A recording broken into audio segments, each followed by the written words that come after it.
स्थापना वर्ष 2004 में श्री उत्पल दत्त की दूरदर्शिता के कारण संभव हो पाया। ट्राई देश के विभिन्न राज्यों में स्वास्थ्य, कौशल विकास, शिक्षा एवं आजीविका संवर्धन जैसे क्षेत्रों में विकास का कार्य कर रही है। ट्राई सरकार के मार्गदर्शन और समर्थन तथा स्थानीय हितधारकों के साथ मिलकर इन क्षेत्रों में सक्रिय भागीदारी निभा रही है। 22 अप्रैल 2004 को ट्राई की स्थापना की गई थी। ट्राई का जो मेन ऑब्जेक्टिव है कि an endeavour to bring a smile.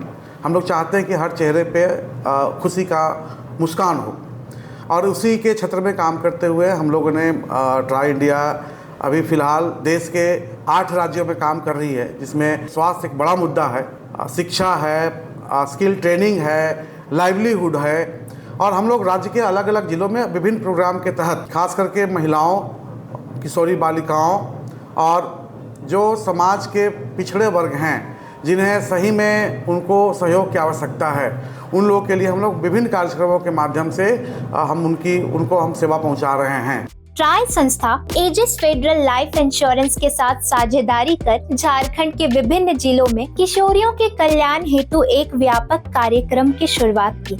इस कार्यक्रम का उद्देश्य किशोरियों के व्यवहार परिवर्तन, स्वास्थ्य स्थिति में सुधार और सहभागिता के प्रति जागरूक करना था। ट्राई से के साथ हम लोग ने मिल के जो एक सीरीज ऑफ कार्यक्रम रखे हैं बहुत सारे, जिसमें कि हम एडोलेसेंट गर्ल्स के लिए पूरे इंडिया में कुछ न कुछ कर रहे हैं। उसका ये आज शुरुआत हुई है और बहुत अच्छी शुरुआत हुई है, और मैं उम्मीद रखता हूँ कि ट्राई के एसोसिएशन से एजिस फेडरल आगे चल के भी not only in Jharkhand but बाहर के प्रदेशों में भी पूरे हिंदुस्तान में हम कार्यरत रहेंगे और सपोर्ट करते रहेंगे गर्ल चाइल्ड वेलफेयर को।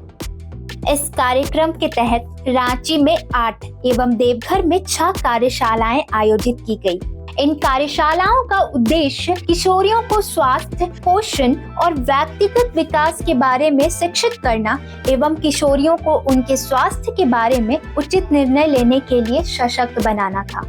झारखंड की बच्चियां हैं, अभी भी अगर देखा जाए एक सरकारी आंकड़ों के हिसाब से तो देश में अभी भी हम पिछले पायदान पे खड़े हैं। एजियस लाइफ इंश्योरेंस को तहे दिल से धन्यवाद देता हूं कि उन्होंने किशोरी बच्चियों के विकास हेतु इस तरह के कार्यक्रम उन्होंने चलाया है, और संस्था ट्राई है उसके सचिव के नाते मैं उनको आश्वस्त करता हूं कि सारे कार्यक्रमों को 100% ज़मीनी स्तर पे हम लोग उनके मापदंडों के हिसाब से लागू कराने में हम हमेशा तत्पर रहेंगे।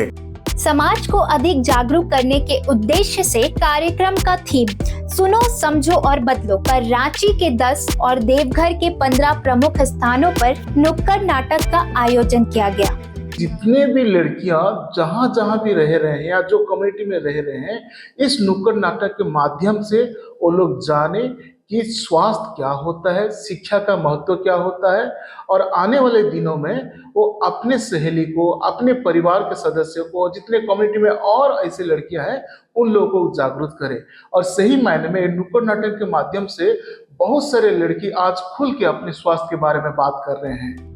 किशोरियों के पोषण संबंधी आवश्यकताओं और व्यक्तिगत स्वच्छता का समर्थन करने के लिए खाद्य एवं स्वच्छता किट वितरित किया गया। कुल मिलाकर रांची में 1000 तथा देवघर में 1106 किट वितरित किया गया।